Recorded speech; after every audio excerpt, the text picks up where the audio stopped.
नमस्कार, किस्सा यूपी का देख रहे हैं आप। मैं हूं आपके साथ सबा शाहिद शेख। उत्तर प्रदेश में असामाजिक तत्वों ने बवाल मचाकर रखा है। एक तरफ जहां अलीगढ़ में राम बारात में शामिल श्रद्धालुओं पर मुस्लिम कट्टरपंथियों ने पथराव किया है, तो वहीं दूसरी तरफ कुशीनगर में नवरात्रि कलश यात्रा के दौरान भी श्रद्धालुओं पर हमले हुए। साथ ही देवबंद में भी अराजक तत्वों ने माहौल खराब करने की कोशिश की है। यहाँ प्राचीन मंदिरों में घुसकर बदमाशों ने 2 देवताओं की मूर्तियों को खंडित कर दिया है। इसी पर चर्चा के लिए हमारे साथ मौजूद है कैपिटल टीवी के एग्जीक्यूटिव एडिटर राजीव जी। राजीव जी, बहुत बहुत स्वागत है आपका। धन्यवाद। उत्तर प्रदेश में आखिर ये क्या हो रहा है? एक तरफ पथराव हो रहे हैं तो दूसरी तरफ मूर्तियों को तोड़ा जा रहा है। इससे पहले कांवरियों पर भी हमले हुए थे।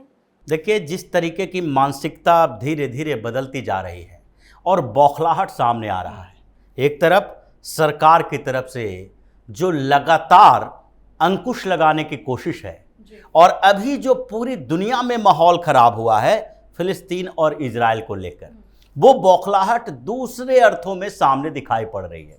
अगर अलीगढ़ में जुलूस निकलता है, शोभा यात्रा निकलती है, राम बारात निकलता है और किसी मोहल्ले से गुजरता है जो मुस्लिम बाहुल है, तो उसमें तकलीफ क्यों होनी चाहिए? अगर यही बात किसी जो इस्लामिक कंट्री में होती, जो कि आज एकजुटता दिखा रहे हैं कि हम सब मिलकर हमास का साथ देंगे, फ़लस्तीन का साथ देंगे, क्योंकि एक यहूदी देश इजराइल ने हमला किया है।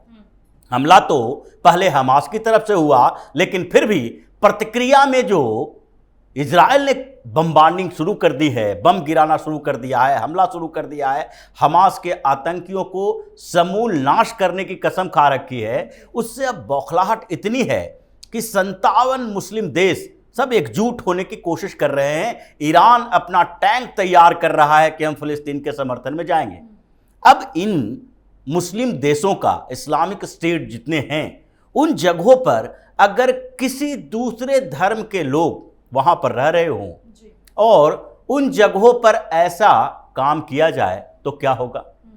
सामान्य सी बात है कि अगर ईरान में कोई दूसरा धर्म का, यानी क्रिश्चियन ही हो, यहूदी हो या हिंदू हो या फिर कोई भी सामान्य ग्रुप का भी लोग हो, और वो अपनी चीज़ों को लेकर कॉन्शियस हो, तो उस समय उसके मोहल्ले से कहीं भी एक छोटा सा क्रिश्चियन बस्ती है, क्रिश्चियन मोहल्ला है, और उस जगह से कोई इस्लामिक प्रोसेसन निकल रहा हो और वहाँ पर पथराव हो, तो उस देश में क्या होगा?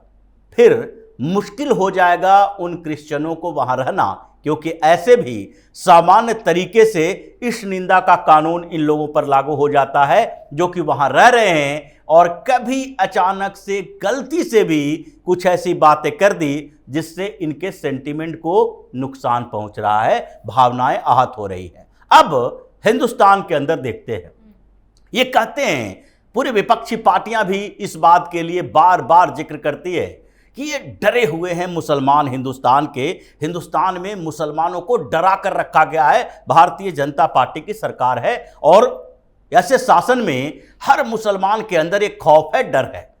तो क्या इसी को डर कहते हैं कि एक हिंदुओं का जुलूस यात्रा निकले, शोभा यात्रा निकले, और आप अपने मोहल्ले में तलवार लेकर खड़े हो, पत्थर लेकर खड़े हो कि अगर इधर से तुम गुजरे तो इसके बाद तुम्हारा हश्र खराब होगा, इसका अंजाम बुरा होगा, और फिर अंजाम बुरा करने की कोशिश भी की जाती है, पथराव किए जाते हैं। कांवड़ यात्रा से लेके राम बारात तक की बात देख ले, या फिर रामनवमी का प्रोसेसन निकलेगा, उसका भी यही हाल होगा। हर जगह पर ये चीज़ें देखने को मिलती है और यही जो पैटर्न है वो देखने को मिल जाता है।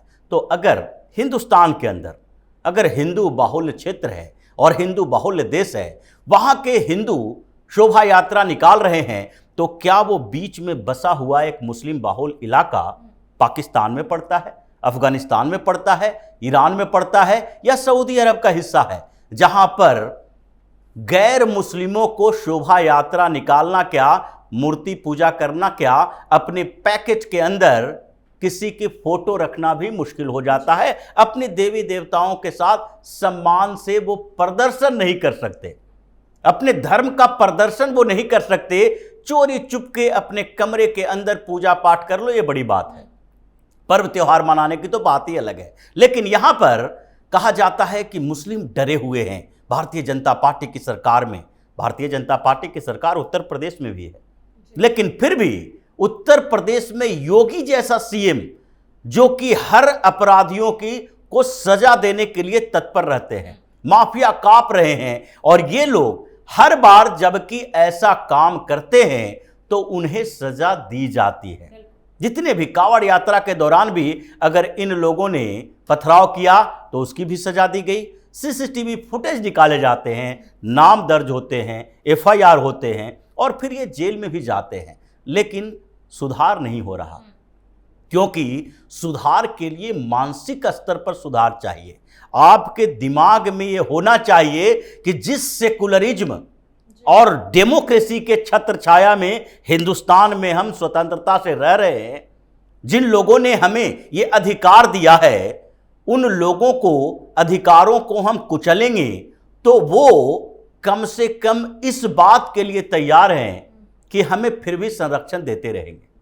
अगर इन लोगों को ये मानसिकता होती कि अगर ये डेमोक्रेसी है, लोकतंत्र है, जिसमें हर व्यक्ति को अपने धार्मिक प्रदर्शन का भी अधिकार है, बोलने का भी अधिकार है, तो वो हमारे लिए ही सिर्फ नहीं है, सिर्फ मुसलमानों को यह अधिकार नहीं दिया गया है।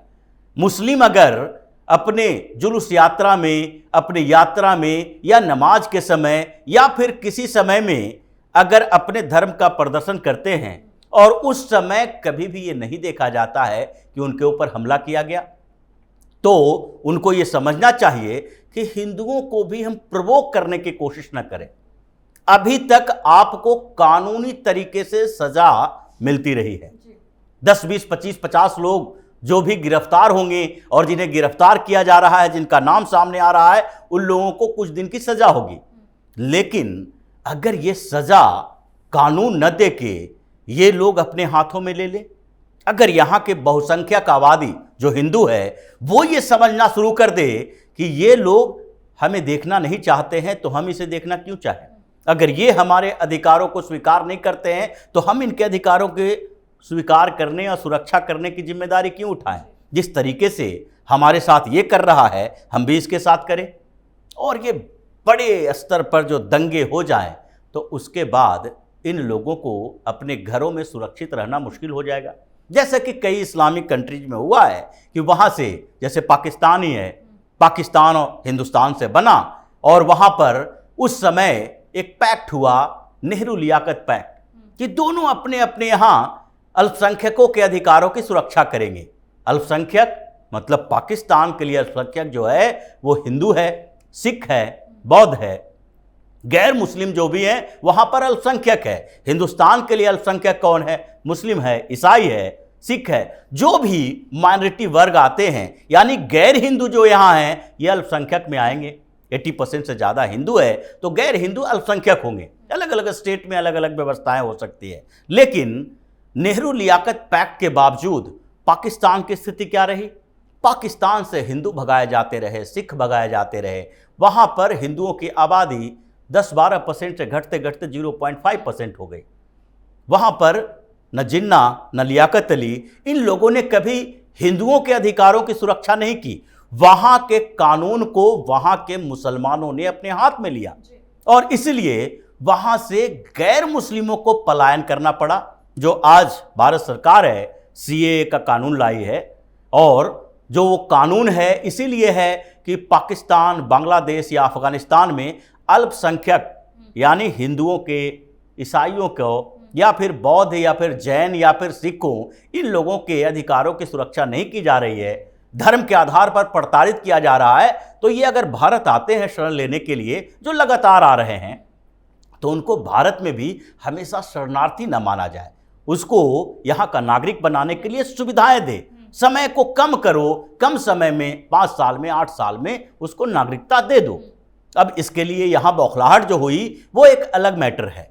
लेकिन जिस तरीके से पाकिस्तान, बांग्लादेश, अफगानिस्तान में लोग, यानी जो मुस्लिम पॉपुलेशन है, अपने हाथों में कानून ले लेता है, उसी तरीके से हिंदुस्तान के हिंदू अगर अपने हाथों में कानून ले ले, और जब यहाँ पर प्रदर्शन हुआ अलीगढ़ में तलवार चलाए गए उस शोभा यात्रा के ऊपर लोगों पर पथराव किए जा रहे हैं। मस्जिद से शोभा यात्रा, मस्जिद के आसपास से शोभा यात्रा निकालना मुश्किल हो रहा है, जैसा कुशीनगर में हुआ, जैसा कि देवबंद में हो रहा है। ऐसा ही अगर हिंदुओं के मन में जिस दिन ये हो गया कि अब कानून सरकार नहीं चलाएगी, अपने धर्म के लिए, अपने अधिकारों के लिए हमें खुद कानून को अपने हाथों में लेना पड़ेगा, तो फिर इनका क्या होगा? ये जो 10-5% असामाजिक, मतलब एंटी सोशल एलिमेंट है, जिसके दिमाग में कूड़ा कचरा भरा हुआ है, वो खतरा बन जाएंगे उन लोगों के लिए भी जो सामान्य तरीके से जिंदगी गुजारना चाहते हैं। ऐसा नहीं कहा जा सकता कि इस्लाम में मुसलमान जो हिंदुस्तान के अंदर हैं वो 100% उसी विचारधारा के हैं, क्योंकि अलीगढ़ में भी जितने मुसलमान थे वो सब के सब सड़कों पर नहीं आए प्रदर्शन करने के लिए, मारने पीटने के लिए, या देवबंद में भी नहीं आए या कुशीनगर में भी नहीं आए। लेकिन जो भी 2500-200 लोग आए, वो 200-500 लोग अलीगढ़ में बसे हुए तकरीबन 1.5-2 लाख मुसलमानों के लिए खतरा बने हुए हैं। कुशीनगर में बसे मुसलमानों के लिए या देवबंद में बसे मुसलमानों के लिए खतरा बन रहे हैं। अगर उत्तर प्रदेश के साथ साथ पूरे हिंदुस्तान में जिस दिन हिंदुओं ने ये सोच लिया कि अब हमें कानून को हाथ में लेना पड़ेगा इस मसले पर, और डर पैदा होना शुरू हो गया, फिर ये डर कर मुख्तार अंसारी और अतीक अहमद नहीं बनेंगे। ये डर कर यहाँ से पलायन करना पड़ेगा, जैसे म्यांमार से हुआ। आज रोहिंग्याओं की क्या स्थिति है? हर जगह वो शरणार्थी बना हुआ है, क्योंकि वहाँ के बौद्धों ने, जो शांति प्रिय माना जाता था, इन लोगों के हमले के बाद इसके खिलाफ सारे कानून को अपने हाथों में ले लिया और उसके बाद इनको वहां से भगाना शुरू किया, हत्या करना शुरू किया। आज हर जगह पर घूम घूम कर, कहीं बांग्लादेश में, कुछ भारत में, कुछ पाकिस्तान में, ये इधर उधर भटक रहे हैं, शरणार्थी कैंप में हैं। श्रीलंका में भी कुछ हुआ, या फिर अलग अलग देशों में हो रहा है। हिंदुस्तान में अभी व्यवस्थाएं अनुकूल है, कानून को मानने वाले लोग हैं। जिस दिन कानून को मानना छोड़ दिया, उस दिन ये हिंदुस्तान के 20 करोड़ मुसलमानों के लिए मुश्किल हो जाएगा। ये इन अराजक असामाजिक तत्वों को समझना पड़ेगा, और समझने की जरूरत भी है, ताकि व्यवस्थाएं बनी रहे। व्यवस्थाएं खराब होगी तो इनका जीना भी दुभर हो जाएगा। बिल्कुल, बहुत बहुत शुक्रिया आपका तमाम जानकारी। धन्यवाद। तो देखा आपने किस तरह से कुछ कट्टरपंथी बार बार हिंदुओं पर प्रहार कर रहे हैं और जानबूझकर हिंदुओं को ललकार रहे हैं कि जैसे ही हिंदू आक्रोशित होकर उनके हमलों का जवाब देंगे, वैसे ही ये कट्टरपंथी विक्टिम कार्ड खेलने लगेंगे। लेकिन सूबे में योगी सरकार है, तो इन लोगों के नापाक इरादे कभी कामयाब नहीं होने वाले, और इन सब पर अब तगड़ा एक्शन होने वाला है। फिलहाल के लिए किस्सा यूपी का में इतना ही। देखते रहिए कैपिटल टीवी उत्तर प्रदेश। नमस्कार।